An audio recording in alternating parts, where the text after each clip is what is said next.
Hello, everyone. My name is Amelia Pravia, and today I am going to share with you my classroom management plan. Rules. First, be on time. Second, be respectful. Third, raise your hand before speaking. Fourth, keep the classroom tidy. Fifth, no food or gums inside the classroom. Sixth, do not use cell phones unless it is authorized for the teacher to the lesson. Procedures. First, students make a line to get in the classroom quietly. Second, when the bell rings, the teacher takes attendance and immediately checks the assignment that should be on each student's desk. Third, students are not allowed to leave their seat or speaking unless they let the teacher know first by raising their hand. Fourth, students must be involved in each assignment and take an active part in classes as requested by the teacher.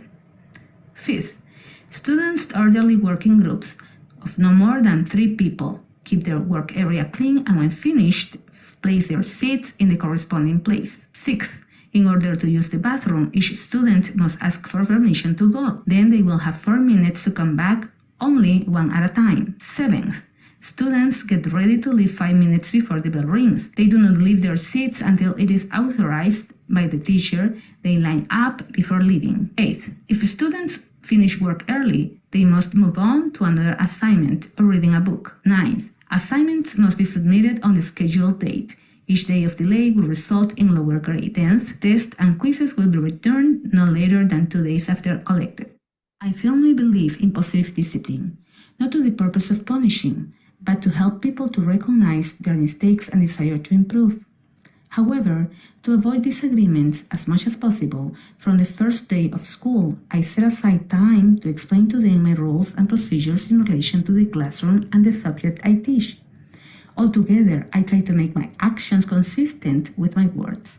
Everyone must submit to my rules, but if something is not fulfilled, I will call attention to them. First, I will speak with the student in the most friendly but firmly way possible, highlighting his or her virtues, then presenting the fault committed, followed by listening to the reasons that impel the student to act like that, eventually suggesting the way to improve that behavior, without failing to mention the consequences to face if persisting.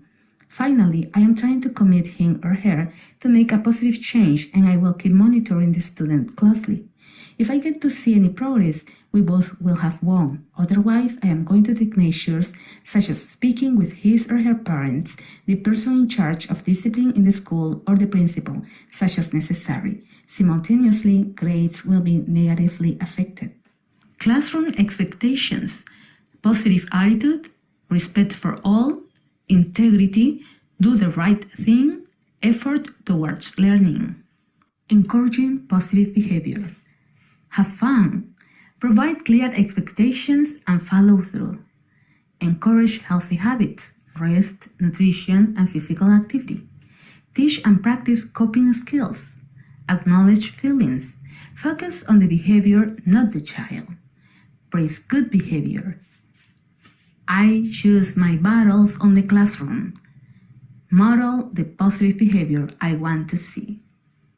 Possible strategies for each stage of escalation. First, calm is the absence of conflict. Creating a quiet space is essential during this phase to support ongoing calmness.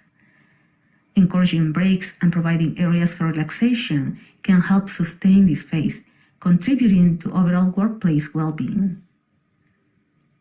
Trigger: during this phase, an individual encounters a specific event or circumstance that initiates the escalation process. What do you have to do? Identify the trigger, provide support, create a quiet space, maintain composure, offer solution. When you are on stage number 3, you are in escalation. Individuals in this phase begin to experience a heightened emotional state, often characterized by frustration, annoyance, or even anger. What do you have to do? Encouraging open communication, providing clear and consistent instructions, ensuring individuals have access to resources and support. Higher escalation. During this phase, the behaviors become more pronounced and difficult to manage if left unchecked. What do you have to do? Monitor changes on behavior, create a safe environment, set clear boundaries, Provide support. Crisis. The peak phase represents a critical juncture where the risk of harm to the individual and others is highest, making it essential to manage with utmost care and precision. What do you have to do? Stay calm, maintain a safe distance, use clear and simple communication, avoid physical restraint. De-escalation.